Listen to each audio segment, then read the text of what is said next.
Hello world and welcome to World's End Tarot. Today we're looking at the Wandering Star Tarot by Kat Pierce. It's an 80 card deck with a guidebook included. It's published by Hay House and comes in this box, and I wanted to talk about this deck today because it's a deck which I did not initially love when I started using it, and I thought it would be interesting to talk about why it is that I've gradually fallen more in love with this deck as I've been working with it. So the deck is quite, at first I thought I really like this box, but there's something about the design that slightly annoys me, and this is some of the reason I think as to why I started to get a bit annoyed with it, and I'm going to show you that here. It's kind of a basic box, and obviously you can see that there is this line that goes through that's then cut into for the hold to open it up, and that really lets it down because I feel like that's just like it's just an overlooked aspect of the design that if I had produced the deck I would have wanted to sort that out, maybe have this bordering come around or something like that. So it just felt a little careless. But then of course with the back it feels, you know, fine, and it's well printed. That's one of the things that actually redeems it, because obviously you're not going to be using the box when you're using a tarot deck. So inside the box is a little a bit better actually, so if you can forgive this, everything gets better from then. It says there is a universe inside you around the edging here. I don't know if that's showing up. I think it is. I'm working with a new setup right now, so I'm hoping that this all it comes into focus. There we go. So yeah, that's just like a little feeling that we have, but it's not really important. And these are the backs of the cards, which I really love. I really like the kind of Art Deco look. I like this idea of this third eye. I enjoy the fact that there's some flowers in here, and just the colors and overall the feeling of it. It's nice. I like the vibe. And then there's a little quote on the inside again, which is, there is a universe inside you. And that's, you know, that's cute.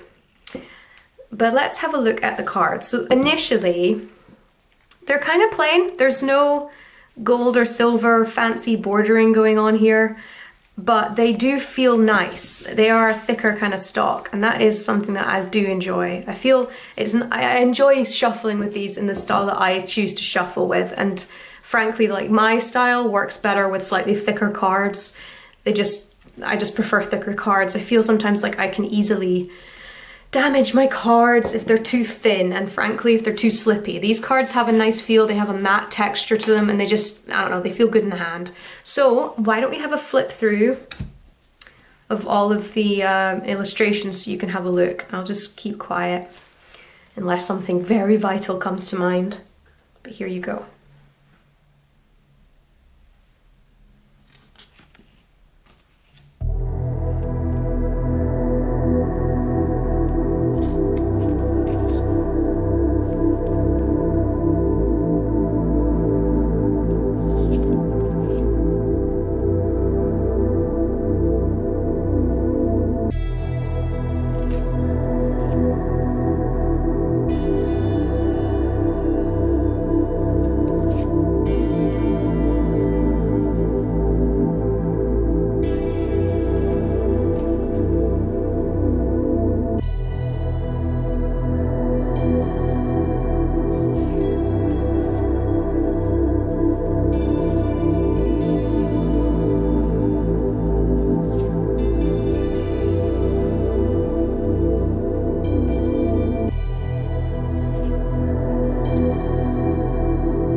So that was the flip through, and I just want to show you these two cards again, because these two cards are the two cards which are unique to this deck, and we can have a little talk about that.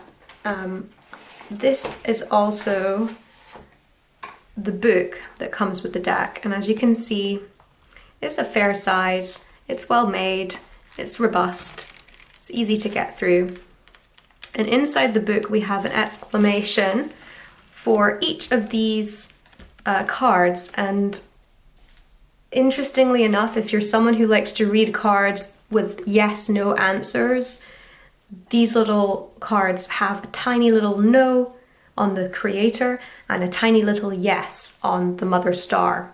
And I'll read you the descriptions of each one. So the creator says, the creator card signifies that there is a powerful energy brewing in the atmosphere around you. It may feel overwhelming and tinged with undertones of darkness. Indeed, you may feel the urge to run and find shelter from this storm, but trust that you are ready to transmute this force into something that will propel you forward on your path. This card is also here to remind you of the power of the word no. No to things that overwhelm or undermine. No to people who drain your life source. No to thoughts that drag you into despair.